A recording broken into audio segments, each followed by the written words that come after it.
में 84 कोस की परिक्रमा, भगवान जगन्नाथ जी की रथ यात्रा। अब परंपराओं की चर्चा हो ही रही है तो हम भी एक किस्सा सुना देते हैं। सुनाइए। याद है हमने आप सबको गोवर्धन पूजा की कहानी सुनाई थी? हाँ, याद है। तो किस्सा ये है कि गिरिराज गोवर्धन के भीतर आश्रय पाकर सारे गांव वालों को भगवान इंद्र के प्रकोप से राहत मिली थी, जिसके पश्चात भगवान श्री कृष्ण ने गिरिराज जी की पूरी परिक्रमा करके उन्हें धन्यवाद दिया था। तब से 84 कोस की परिक्रमा ने परंपरा का एक रूप ले लिया और आज भी देश विदेश से आए श्रद्धालु गिरिराज जी की परिक्रमा करने के लिए वृंदावन जरूर जाते हैं।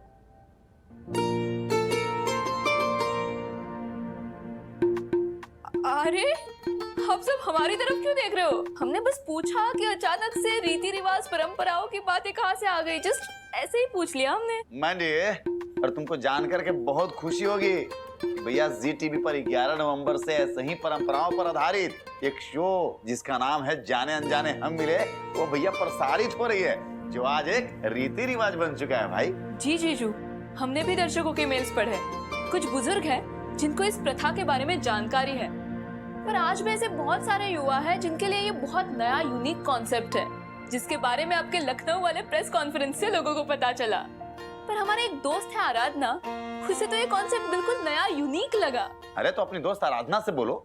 ये शो जो है भैया हर सोमवार से शुक्रवार रात 9:30 बजे आता है जी टीवी पर। भाई इसको देखे और समझे और बताए कि इसमें उसको दिक्कत कहाँ हो रही है। अरे इस शो में भी भैया एक लड़के की शादी एक लड़की से हो रही है, और वही फैमिली में लड़के की बहन की शादी जो है लड़की के भाई से हो गई। अरे इसी के तो आटा साटा बोला जाता है भाई। अच्छा ठीक है मैंडी, हम समझ रहे हैं, तुमको समझ में नहीं आ रहा है, इसको थोड़ा हम और आसान कर देते हैं। अब देखो, हम हमारा परिवार का ही उदाहरण दे देते हैं। अब जैसे तुम्हारी दीदी से हम शादी किए, और अगर साक्षी जी का कोई भाई होता तो उसे जो हम अपनी बहन से शादी कर देते, तो बस साक्षी जी हमारे घर में और हमारी बहन साक्षी जी के मायके में।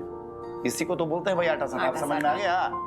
अभी कोई कंफ्यूजन है मैंडी? नहीं, बिल्कुल नहीं। इससे पहले कि मैंडी आज के बीते दिन की चर्चा पर बात शुरू करे, मैं ही बता देता हूँ कि मेरा आज का दिन कैसा गया। बताइए बताइए। तो मेरा आज का दिन तो बहुत ही शानदार था। अब परंपरा की बात हो रही तो ये जो आनापान की परंपरा है ना, वो मुझे बहुत ही शांति और एकाग्रता दी, और ये मेरे अभिनेता बनने की तैयारी में हर रोज एक नया पैनापन देती है। तो इस आनापान की परंपरा को तो हम आगे लेके चलेंगे पक्का।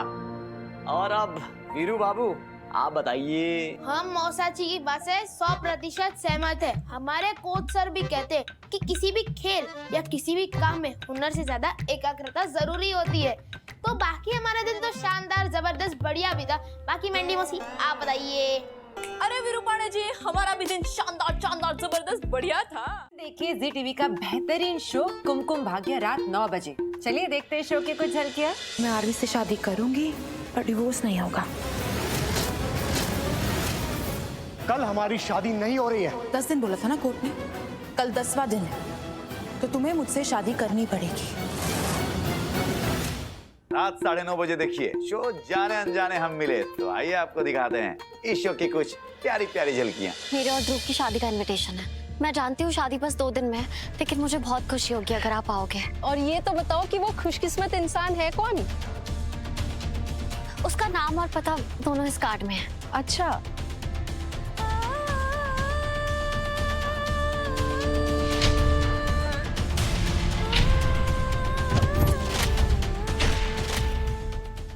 फिर रात 10 बजे देखिए शो कुंडली भाग्य। चलिए देखते हैं शो की कुछ झलकियां। कहते हैं हर इंसान का कुंडली भाग्य अलग होता है, लेकिन मुझे तो ऐसा लगता है कि इन दोनों का कुंडली भाग्य एक ही है।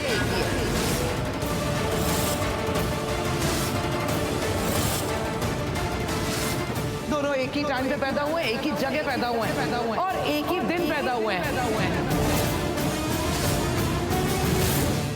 रात 10:30 बजे देखिए हमारी प्यारी बसु को शो बसुदा में। भाई आपको दिखाते हैं इस शो की कुछ झलकियां। आज आपने हमारी बेटी हमारी घर की लाश दोनों बचा ली। काकू, काकू, आप मुझे शर्मिंदा कर रहे हैं। तुम्हारे मन में जो कुछ भी चल रहा है वो सब कुछ तुम हमसे कह सकती हो। अगर आज मेरी अम्मा होती ना तो मैं इनकी गोद में सर रख के रोती, अपने जी हल्का कर लेती।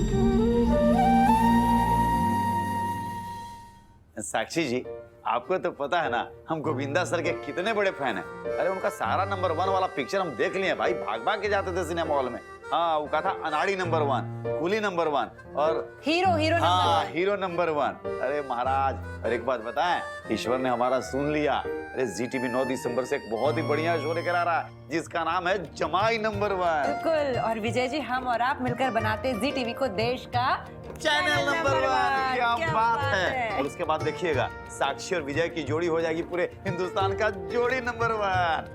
तो आइए आपको दिखाते हैं ZTV के आने वाले शो जो 9 दिसंबर से आ रहा है, जमाई नंबर 1 का एक बेहतरीन प्रोमो। जब हम आपकी शादी में सो गए वो तो आपने हमें किस्से बता दिए। अब आप हमें शादी के ऊपर एक ऐसी गानी सुने जिसे हमें सुन के मजा आ जाए। आहा, आगे आप सुनाइए। तो आज मैं एक ऐसे अनोखे विवाह की कहानी सुनाने जा रही हूँ जिसमें हमारे कृष्ण कन्हैया ने अद्भुत लीला रची थी। द्वारका के राजा श्री कृष्ण और विदर्भ की राजकुमारी रुक्मिणी का विवाह पौराणिक कथाओं में एक अद्भुत प्रेम और साहस का प्रतीक है। ये कथा हमें सिखाती है कि सच्चा प्रेम और ईश्वर पर विश्वास सारी बाधाओं को दूर कर सकता है। तो यहाँ से कहानी शुरू होती है वीरू। अच्छा, शुरू कीजिए। रुक्मिणी राजा भीष्मक की पुत्री थी। उनके सौंदर्य और शील का वर्णन चारों दिशाओं में फैल गया था। वे अद्वितीय रूपवती और गुणों की खान थी। उनके सौंदर्य और शील का वर्णन चारों दिशाओं में फैल गया था। रुक्मिणी बचपन से ही श्री कृष्ण के प्रति श्रद्धा और प्रेम रखती थी। उन्होंने श्री कृष्ण को अपना जीवन साथी मान लिया था। भले ही उन्होंने उन्हें कभी देखा ना हो, उनके मन में विश्वास था कि श्री कृष्ण जैसा पराक्रमी, धर्म रक्षक और सुदर्शन पुरुष ही उनके योग्य पति हो सकते हैं।